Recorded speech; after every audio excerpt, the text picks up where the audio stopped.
সরকারের 100 দিনে 605টি খুন। আমি আশা করেছিলাম মাননীয় স্বরাষ্ট্রমন্ত্রী আজকে এখানে উপস্থিত থাকবেন। 3 মাসে আইন শৃঙ্খলা পরিস্থিতির অবস্থা কি?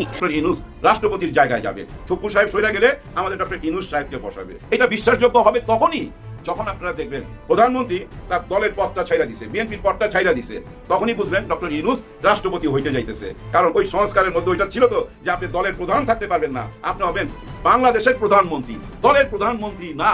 এই সংস্কারটা তো আগে হইতে হবে, তারপরে ডক্টর ইউনূস ওই চেয়ারে যায় বসতে পারে। আর ওই চেয়ারে যাওয়া বসার আগে তো দেখতে হবে দুই দলের পরিবর্তনটা কি, আওয়ামী লীগ কেমন আর বিএনপি কেমন। দুজনের চরিত্র যদি একই রকম থাকে তাহলে কি উনি ওইখানে যাবে? নিশ্চয়ই যাবে না। বিএনপি সরকারের 100 দিনে খুন হয়েছেন 605 জন, নির্যাতনের শিকার 3500 নারী শিশু, বেড়েছে চুরি, ডাকাতি, ছিনতাই সহ নানা অপরাধ। তেলাপোকার দৌড়েই কি তবে গতি হারাতে যাচ্ছেন নরেন্দ্র মোদী? সম্প্রতি ভারতের রাজধানী দিল্লির পথে ঘাটে তরুণদের আকস্মিক বিক্ষোভ আর নজিরবিহীন নিরাপত্তা ব্যবস্থা দেখে জনমনে এই প্রশ্নই জোরালো হয়ে উঠেছে। ককরোচ জনতা পার্টি, একসময় যাদের ব্যঙ্গ করে তেলাপোকা বলা হয়েছিল, তারা এখন ভারতের রাজপথে প্রতিবাদের নতুন প্রতীক হয়ে দাঁড়িয়েছে। অনলাইন স্যাটায়ার আন্দোলন হিসেবে জন্ম নেওয়া ককরোচ জনতা পার্টি বা সিজেপি এখন বাস্তবের মাটিতে দাঁড়িয়ে যেন সরকার বিরোধী ক্ষোভের মুখ হয়ে উঠেছে। দর্শক, বিএনপি সরকারের 100 দিনে 605টি খুন, যা নিয়ে এখন সামাজিক যোগাযোগ মাধ্যমে তোলপাড় সৃষ্টি হয়েছে এবং কি রাজনৈতিক পাড়ায় তুমুল আকারে আলোচনা সমালোচনা তৈরি হয়েছে। দর্শক শ্রোতা, যার কারণে অনেকেই অলরেডি বলাবলি করছে যে বিএনপি সরকার হয়তো দেশ চালাতে ব্যর্থ। যদি তাই না হতো তাহলে কেন মাত্র 100 দিনে 605 জন খুন হতে হলো এই সোনার বাংলাদেশে? দর্শক শ্রোতা, ইতিমধ্যে আপনারা হয়তো জানেন, আমরা সকাল হলেই যখন ফেসবুকে ঢুকি, ইউটিউবে ঢুকি, সবসময় আমরা একটা নিউজ দেখতে পাই, ছোট ছোট বাচ্চারা ধর্ষণ, ছোট ছোট বাচ্চারা বলাৎকার, তারপরে বাবার হাতে ছেলে খুন, ছেলের হাতে বাবা খুন, তারপরে অমুক নেতা খুন। এই যে একের পর এক কিন্তু মৃত্যুর সংবাদ আমরা প্রতিনিয়ত শুনতেই থাকি। তো দেখেন, দেশের ভিতরে যত অরাজকতা হবে তার দায়ভার কিন্তু সরকারকেই নিতে হয়। কেননা একটা সরকার হলো দেশের প্রধান, অর্থাৎ প্রধানমন্ত্রী। প্রধান মানে হলো সবার উপরে তিনি।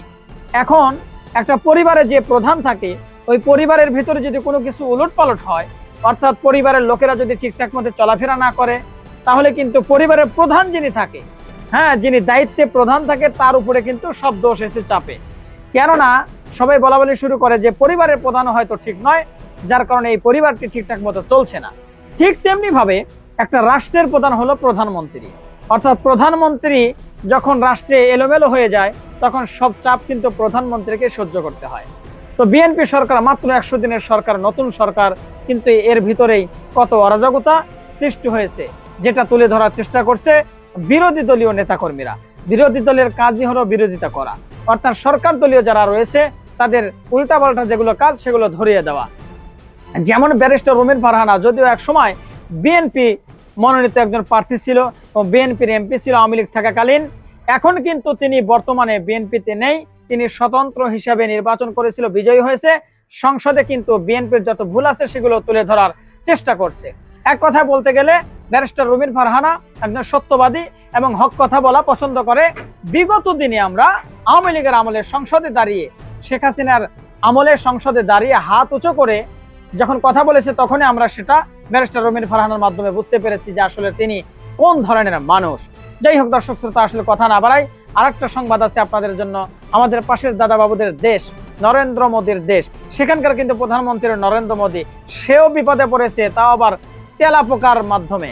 অর্থাৎ তেলাপোকা নামে একটা সংগঠন রয়েছে, ককরোচ, সেই ককরোচ পার্টি, অর্থাৎ তেলাপোকা একটা সংগঠন। সেই তেলাপোকাই মনে করেন যে নরেন্দ্র মোদীর ঘুম হারাম করে দিয়েছে। সেই তেলাপোকার দল নরেন্দ্র মোদীর ক্ষমতার চেয়ার ধরে টান মেরেছে, যার কারণে নরেন্দ্র মোদী কিন্তু ভাই বিপদে আছে এই তেলাপোকার কারণে। তেলাপোকা, বুঝতে পারছেন ভাই, এমন একটা নাম দিচ্ছে তেলাপোকা পার্টি।